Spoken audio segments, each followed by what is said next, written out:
That's right. You know the only thing that you were supposed to get excited about with the game? They canceled it. With everything we've learned about what it takes to operate this game at the level that you deserve, it's clear that we can't deliver on that original vision for PvE that was shown in 2019. What that means is that we won't be delivering that dedicated hero mode with talent trees, that long-term power progression. Those things just aren't in our plans anymore.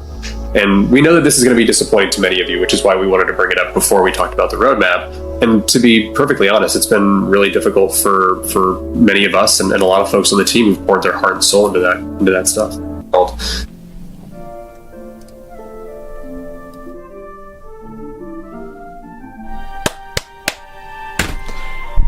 Well, there it is. What the f*** else do you get to say?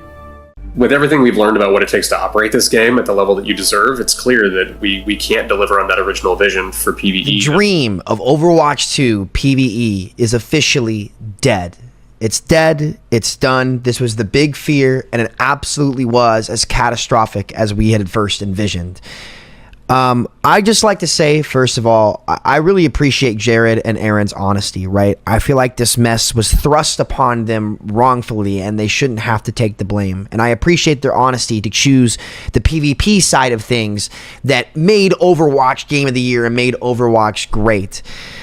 I can't tell you how upset I am as someone who not only loves Borderlands but loves Overwatch. I had hoped over the years, for all the time I spent criticizing the game and all the hate that I got for coming out and saying red flag, red flag, red flag, DEFCON 5, this is catastrophic. What that means is that we won't be delivering that dedicated hero mode with talent trees, that long-term power progression. No talent trees in PvE? And we know that this is going to be disappointing to many of you, which is why we wanted to bring it up before we talked about the roadmap. And to be perfectly honest, it's been really difficult for They've been many of developing us it and since a lot of folks on the team who poured their heart and soul 2019. into that stuff. Going forward, though, rather than doing a big one-time, I would like to Season talk 7 a bit about the story experience that we want to deliver I'm and how we gonna want fucking go to kick off outside this and drop story kick a arc baby for in Minecraft. Overwatch. That's going to come with a whole new set of missions and cinematics, and Okay. it's even going to come with Season like 7 and new beyond. story features for the game, like a lore database that players can unlock. What that means is that we won't be delivering that dedicated hero mode with talent trees, that long-term power progression. Those things just aren't in our plans anymore. And we know that this is going to be disappointing to many of you, which is why we wanted to bring it up before we talked about the roadmap. And to be perfectly honest, it's been really difficult for many of us and a lot of folks on the team who've poured their heart and soul into that stuff. Going forward, though, rather than doing a big one-time PvE, We went through 3 years of Overwatch 1. We're not even going to count 2019, even though 2019 they'd already kind of shifted away. 2020, 21, 22. Literally, we played the most dead, non-existent, left-alone game. So yeah, they removed the only interesting feature that Overwatch was working on that gave me a lot of hopium copium for this game was the fact that they were doing the hero talents so that PvE would have like, oh, like Mei can like turn into a snowball and roll. Like clearly they've worked on some things and done some shit, but they're throwing all that in the trash. Didn't say what they're doing with it because like they still made a lot of stuff. So like. But they're right. They're right. They have redefined the sequel. Never in the history of gaming has one sequel to a game as good as Overwatch 1 been this bad. I think there's game developers out there stunned at the incredible achievement of taking, as Samito loves to say, the only FPS game to have won Game of the Year in the last like 15 years, to take it and redefine it to be bad. That is an achievement right there. That is impressive. That is impressive game management.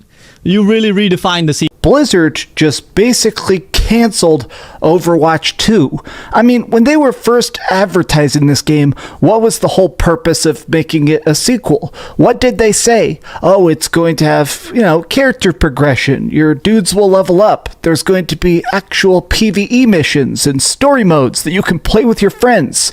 They just released an extended interview where they said everything about this game is being scrapped. It's just going to basically be a worse version of Overwatch 1, and people are pissed. GameSpot just got this exclusive interview where apparently they have decided to scrap everything that was actually exciting about this sequel. Now, I was actually in the room in 2019 at BlizzCon when they announced Overwatch 2. The crowd freaking lost it, and it wasn't because, hey, there's going to be new characters and new meta. No, everybody was excited about this. They showed talent trees. They showed the ability to actually level up and customize your character.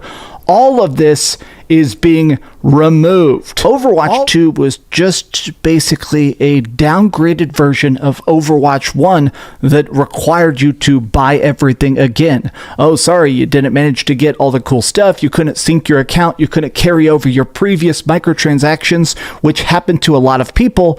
This game is just a cash sink. The fact that it actually managed to be such a cash grab that it's getting features cut from it 7 months after release, this is genuinely shocking. And you know what? I think this is a bad sign for Blizz.